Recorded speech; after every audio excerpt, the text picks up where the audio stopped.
Não sou padre nem pastor, apenas estudo a Bíblia com inteligência artificial para sempre trazer uma visão imparcial. E aí, família, como é que vocês estão? Na paz? Animados? Porque hoje nós começamos o Novo Testamento, capítulos 1 a 5 de Mateus. Mostra que depois de 400 anos de silêncio, Deus volta a falar. Agora não por meio de profetas, mas em pessoa própria, Jesus Cristo, que chega como cumprimento de tudo o que havia sido prometido. O livro de Mateus mostra como cada detalhe na vida de Jesus vai conectar o antigo ao novo, encerrando a antiga aliança e inaugurando a nova.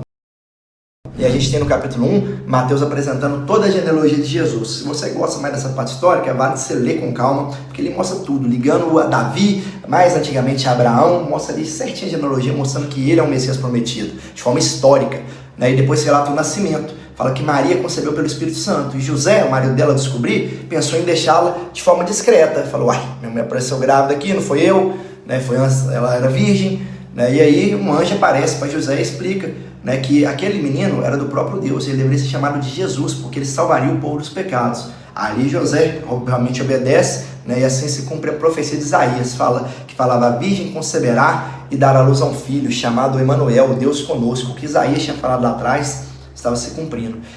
Depois em capítulo 2, onde Jesus nasce em Belém, magos do Oriente seguem uma estrela e encontram um menino, oferecendo ouro, incenso e mirra. A Bíblia fala que a hora que ele nasceu, veio magos lá no de pé, próximo ali do dia que ele estava recém-nascido, e com esses presentes, ouro, incenso e mirra. Isso simbolizava realeza, divindade e sacrifício. E aí mostra que o rei Herodes, que era o rei da época, tomado por medo, ele ordenou a morte de todas as crianças pequenas. Toda criança menor de 2 anos deveria ser morta. Olha o que o rei Herodes falou, porque ele ficou sabendo disso daí. Os magos chegou a interrogar os magos. O Herodes ali falou, me fala melhor onde que está esse, porque ele ficava pensando, esse é um rei que vai pegar o meu reinado. Achava que ele ia pegar o reinado humano de Herodes. Lê do engano, E aí, Jesus tem que ir para o Egito, e também tem profecia sobre isso. José recebe um aviso em sonho, foge com Maria e com Jesus para o Egito, e depois apenas da morte de Herodes é que eles retornam e passam a viver em Nazaré. Fizeram isso para que ele não fosse sacrificado. Todas as crianças abaixo de 2 anos morreram. E cada movimento mostra como que Deus preservava o plano de redenção desde o início. E olha a ruindade desse rei, mandou matar todas as crianças. Depois, entre o capítulo 2 e o 3, há um salto de quase 30 anos. Os evangelhos não trazem muitos detalhes desse período, apenas dizem que Jesus cresceu em sabedoria e em graça, vivendo como um homem comum em Nazaré, um carpinteiro. Enquanto isso, o povo vivia sob o domínio romano, esperando o grande libertador. E esse tempo de silêncio e anonimato antecede o início da missão que mudaria todo o curso da humanidade. Porque ele está falando dele bebê, depois volta no capítulo 33 falar dele já adulto.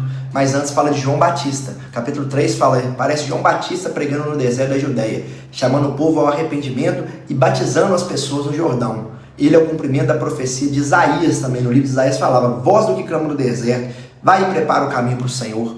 Seu batismo simbolizava o arrependimento e a separação de um modo de vida corrompido. Batizar significa isso, Você falar, olha, eu não quero mais viver como eu vivia, eu me arrependo, diante dos homens eu confesso que eu estou arrependido, quero mudar e eu sou de Jesus, Então, ele começa a fazer isso. Aí Jesus aparece, já com cerca de 30 anos e pede para ser batizado também. E João, quando viu aquilo, hesitou. Falou, mas Jesus, espera aí, não vou te batizar, você é o próprio Deus, eu não sou digno para isso.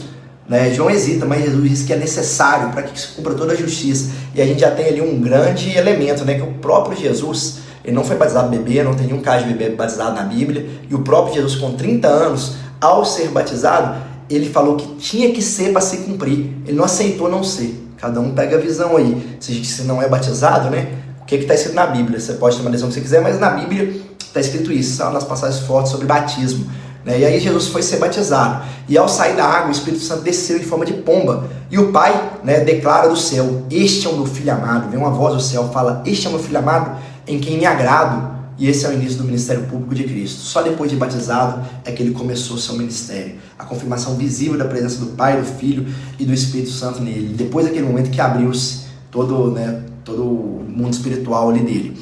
E aí no capítulo 4, Jesus é levado pelo Espírito ao deserto, onde jejua por 40 dias e é tentado pelo diabo. Satanás ali o desafia em 3 áreas, fome, vaidade e poder. Mas Jesus responde cada tentação com a palavra, nem só de pão viverá o homem.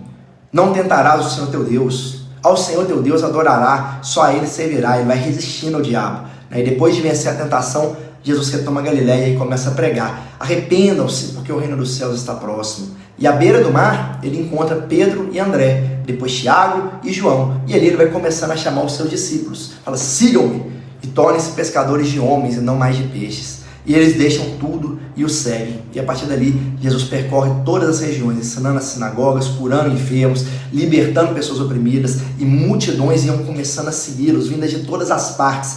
O reino começava a se manifestar de forma milagrosa, espiritualmente forte, né? E tudo vai começando a ser mudado. Ali no capítulo 4 começa a falar desses milagres.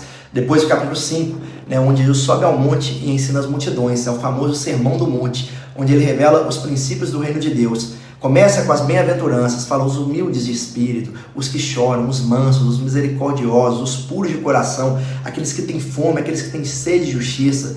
Jesus mostra que o reino é para quem reconhece sua dependência de Deus. E depois ensina que os seus seguidores são o sal da terra, são a luz do mundo, são chamados a preservar aquilo que é puro e a iluminar aquilo que está em trevas. Em seguida ele vai afirmar que não veio para abolir, né, o Velho Testamento, nem a lei, nem os profetas, mas para cumpri-los de forma plena. E então aprofunda o sentido da obediência. Não basta evitar o pecado em ações, é preciso vencê-lo até no pensamento e na intenção. Ele fala sobre ira, sobre reconciliação, pureza, casamento, juramentos e amor aos inimigos. Vocês têm que ler, pessoal. Lê com calma esse capítulo 5, ele é demais. Num ponto ali que Jesus também vira e fala: seja o seu sim, sim, o seu não, não. O que passar disso vem do maligno. Seja firme nas suas palavras, seja íntegro.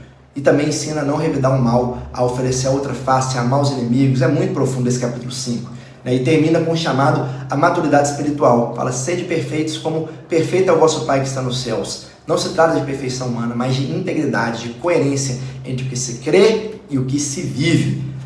Repito, reforço, leiam, turma, leiam. Vem cá ver os vídeos depois que lê. Ou então, se não leu ainda, viu o vídeo, já sai daqui e lê. É muito legal. 2 visões para agora desses capítulos. 1. Jesus inaugura o reino vencendo o deserto, chamando discípulos e revelando uma nova forma de justiça interna, viva e verdadeira. E 2. O Sermão do Monte mostra que a fé não é aparência, é essência. O reino começa no coração e se manifesta no caráter.